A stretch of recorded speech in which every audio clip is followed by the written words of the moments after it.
We're now in for a bit of a treat, ladies and gentlemen, as we welcome music journalist Bernie Howard. He's here to pick the brains of a very special awarded songwriter, Catherine Britt. Would you please make welcome the very talented music writer, Bernie Howard.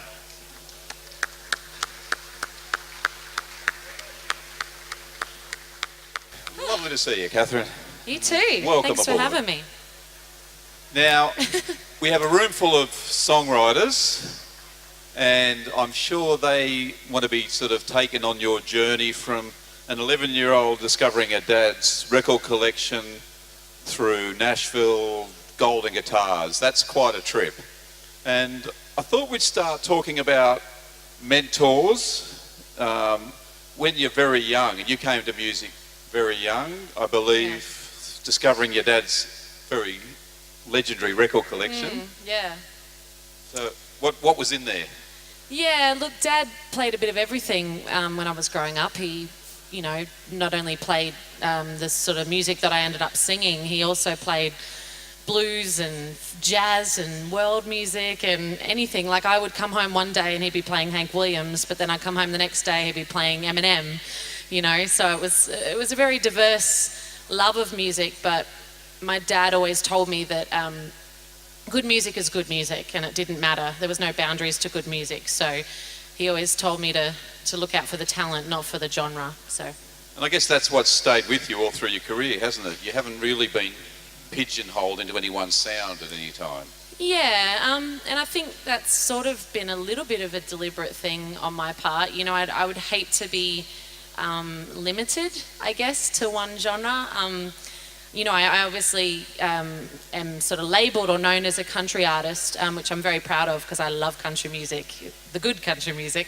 But yeah, look, I think I've been really lucky in that my fans understand that they might get a bit of blues or a bit of rock or a bit of folk or a bit of bluegrass or whatever when I play, or when I write, so yeah. So if we go back to you've heard those sounds and you've decided you want to write yourself. Yeah. So for people here that are aspiring songwriters, that moment where you open yourself to other people and you let other people hear your music. Yeah. Now, can you talk a bit about that? I guess it was your parents first up?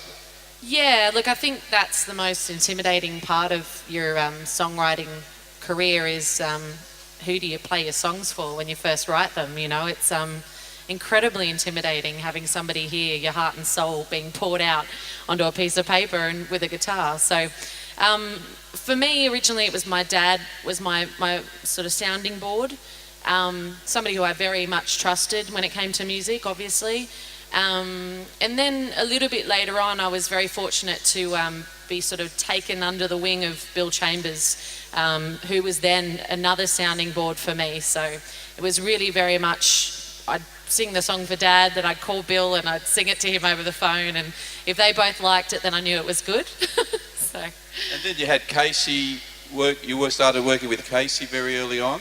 Yeah. Casey, who I also met about the same time as Bill, was a very heavy influence, but also somebody who really took care of my career early on. So she helped me write my first single, and then sang on it with me, and then took me out on the road, my very, very first tour, when I was about 16 years old, I think I was.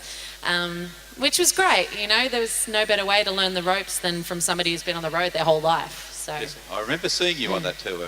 Yeah, right. There you go. A long time ago. And then you get an album, you get a record deal. How does that come about? Yeah. So the album was I did a little EP first, which was like a little stepping stone, I guess, for me. It was like the foot in the door. Put a single out, have something to sell at the gigs. And that was all because of Bill Chambers. He was like, okay, I think you're ready to make a recording now. Got enough songs, so let's go. And the album just kind of, went on from that. It was like the next step again. So a couple of years later, I had a couple of more songs, and it was time to make an album. So. And then Elton John gets hold of you and hears your music. Now, we're sitting in Campsie. And suddenly we're talking about, one of the world's global superstars for a very long time. That experience of being picked up and lauded by Elton John, was weird.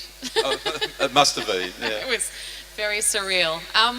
And I think things like that, everyone here's in the music business, so you know how every day in the music business something new and weird and extraordinary can happen, you know. It's one day you're, I don't know, doing nothing and going shopping at Woolies, and then the next day, you know, something like that happens. So for me, that was really the experience. I was starting out. I'd released my debut album, and I was about 16, and I was working at Domino's Pizza, and I'd left school and was starting to wonder if I'd done the right thing, because you know, you start second guessing your choices, and I dedicated my life to music at that point. And when I received that phone call, I almost didn't believe it at first, because why?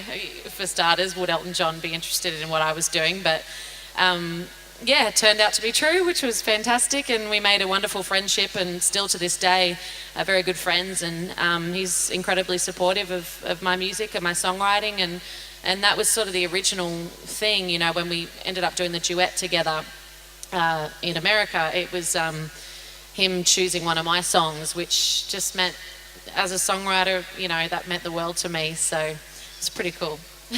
And talking about America, which is that big step, now we've talked about opening your music up to people. What was it like going over to a market and living in Nashville and, you know, opening your songs and your soul up to Nashville? Yeah, Nashville's a whole other kettle of fish, you know. You're basically going to a market where you're selling ice to Eskimos, and, you know, you're nothing new. And I was another young, blonde, aspiring singer-songwriter, and yeah, look, it was a different thing for me, because I'd never really aspired to do that. I just got this wonderful opportunity through Elton to go over there, because he got me the record deal, and I thought, well, I better go and see what it's all about, and ended up staying about 6 years all up, and signed to RCA Records. And the first thing they put me into was a co-writing situation, which was interesting. I love it now, but the first time I did it, it was just the most horrifying, intimidating, confronting thing I've ever been a part of. But ended up writing some great songs over there and making some wonderful songwriting friends. And now I co-write all the time. So I'm glad I did that, because it really opened me up to that, you know, not being inside myself and writing songs about me all the time, you know, which gets quite boring. And so I guess it's taking you out of your comfort zone and being prepared to push yourself beyond that. Exactly. So I guess we'll finish up talking about life lessons, because, you know, from dusty roads to bone shakers, it's a long journey that you've been on. You've had health issues, you've lived a lot of life. So with an audience of aspiring songwriters, what life lessons have you picked up? I think probably the biggest thing that I've learnt through my 20 years or whatever it's been in the business is that it's really, your career's really up to you. And I think a lot of people think, especially I did when I was younger, you know, I think a lot of people think, people will come to me and they'll make my dreams come true, and they'll give me all the money to do it. And that often does happen, and it did happen for me, but it doesn't always work out that way, and it really is up to you. No one's going to care about your career as much as you do.